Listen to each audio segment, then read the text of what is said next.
What is it that makes the Australian music community unique? Who are the artists and industry insiders who are going to take things to the next level? We'll be looking at the state of Australian music now and the way ahead. Never before has it been easier to record your own music, distribute your own music, get the word out there, but in this vast sea of music that we're swimming about in, how do you get your songs heard?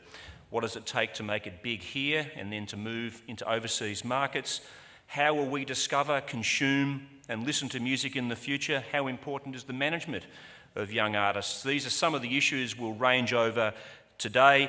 I'm going to record about a 50-minute session here and then we'll throw open to some brief questions at the end. It would be great if you could tweet your comments throughout this session, and that'll go onto the Twitter stream and we can keep the conversation going once it finishes. So do feel free to tweet, but make sure that you've got your mobile phones switched to silent.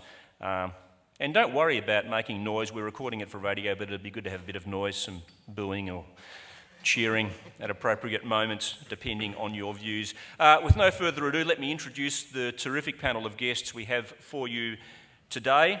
On my immediate left here, we have Nick Finlay, the Assistant Music Director at Triple J.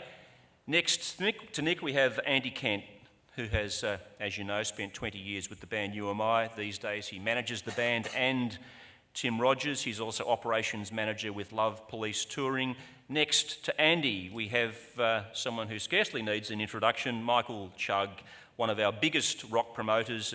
Chugg Entertainment has worked with some of the biggest acts in the world. And last year, Chugg Music was launched, so Michael's now managing, recording and touring some of Australia's hottest young acts. Next to Michael, we have Kathy McCabe, the National Music Writer for News Corp Australia, who's also worked in the music business at EMI and Virgin's A&R department. And down the end, we have Millie Milgate, Executive Producer for Sounds Australia. Will you please make them all welcome?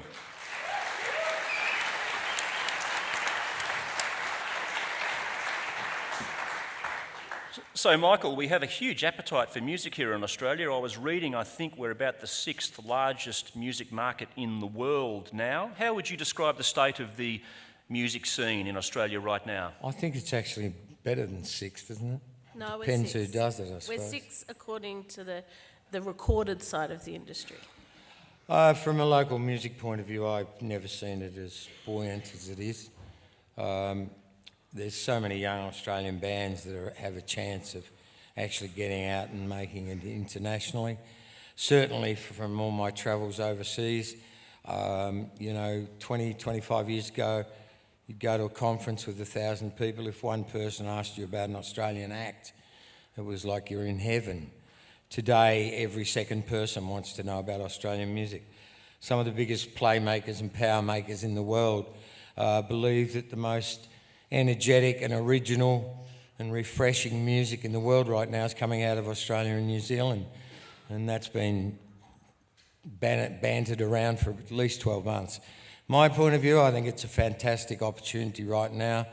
During my travels, I never ceases to amaze me how many Australian bands are out and about and doing their thing around the world. And I think with the support of Sounds Australia, the awareness that the internet's brought to the world, and certainly decreased the loneliness of where we are way down here, that I think it's the next 10 years is going to be a magnificent time for Australian music worldwide. So what's changed from 20 years ago, where if you were at one of these industry gatherings overseas then and you mentioned some Australian artists, people would probably frown at you and wonder what you were talking about. What's changed to make us so visible on the international scene? The biggest thing is the internet, there's no doubt about that. People are picking up on stuff.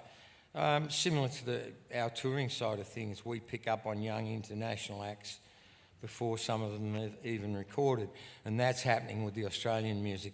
And one of the big pluses is, as you know, a band can make their own music and put it up on the internet these days. When we were trying to break acts through 25, 30 years ago, in most cases you'd be signing worldwide deals in Australia. The international territories half the time wouldn't release your product internationally because they weren't really interested. They're more interested in their own acts. And the internet's changed all that. I mean, a lot of the big bands from the past, by the time it came to go overseas, they were tired of touring, they were fighting, the wives didn't want them to go. You know, there were so many circumstances against us. And as I said, you know, you might get one country in Europe that was really into it and 6 that weren't. So it was really hard to break through, where today you can actually break through yourself. And a lot of bands are doing that. And I think a good example is one of the bands we have, Shepherd, who broke through into America because somebody played a track one night on an underground radio show on a radio station in Portland called 94.7 that's actually broken a lot of bands. And the radio station programmer heard it, put it on air. The song was the most requested song for the next 10 weeks. It got picked up on other FMers across America, Rochester, Albany, places like that. And a friend of ours, Adam Lewis, who runs Planetary Group in LA, ran the song to campus radio, picked up 170 stations. We took the band to America, they did some shows, and it just went from there. They went back in December. The record was released last August. They went back in December, sold out the Ballroom in Portland, sold out other shows, and then finally somebody realised what was going on overseas and picked up the record here, and it's gone platinum, done 110,000. But that all happened out of one play on an underground radio station. I think they're an interesting example, Michael. We might talk a little bit more about them later on. But Millie, as Michael said, the interesting thing these days is that you can break into international markets before you've even broken domestically in Australia. A big change from years ago when bands would slug it out and pay their dues in the pubs, and even then not get too much joy overseas. You work for Sounds Australia. You're responsible for rolling out and representing the Australian music industry at these big events like South by Southwest. Do you agree with Michael about the profile of Australian bands and artists internationally these days? Absolutely. I think when you talk about the way people used to get overseas before, they needed a story here. They needed to have, traversed the country X amount of times, sold a certain amount of records, had a story that they could then try and have a champion work with them locally in different markets. And I think that's entirely changed. I think there's a level of Australian management, and particularly the young, savvy, incredibly passionate, hardworking young managers that are coming through are like nothing we've seen before. And I think they're also gutsy and fearless, and they're looking for opportunities always outside of Australia, almost sometimes before they're doing it locally. And I think that's really sort of starting to pay dividends. I also think there's a real sense of community and camaraderie, and I think that didn't happen when I first started going to these events.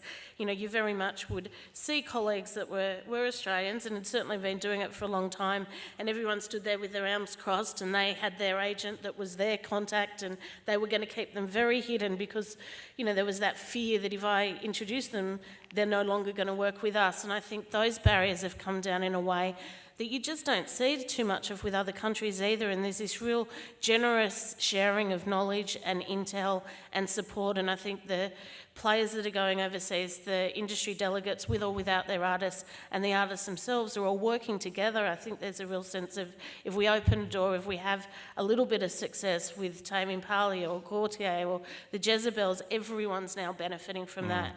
And the spin-off, I think, is actually starting to parlay into the local scene. I think when you've got infrastructure and networks like the AMIN network and each of the now state-based music industry associations, the peak bodies of AIR and PPCA and the Australian managers are all working together in a way I don't think used to happen, and working together with government. So I think all of that infrastructure is being built.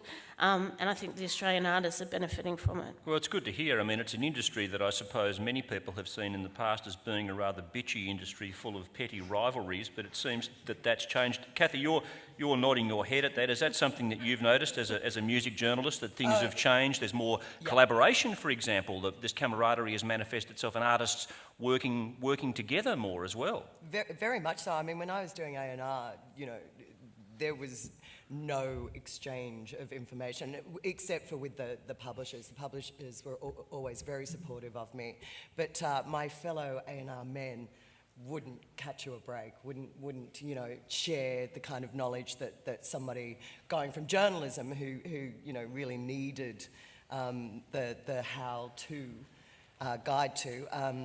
There was none of that.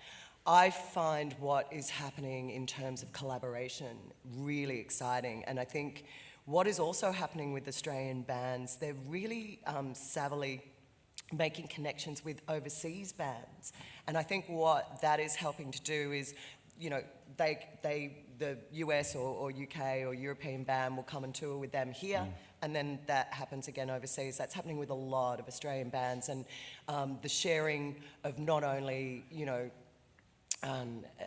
their fans and their audiences, but agents and helping those Australian bands to do a better tour with an international band than they would have been able to do by themselves, I think is awesome.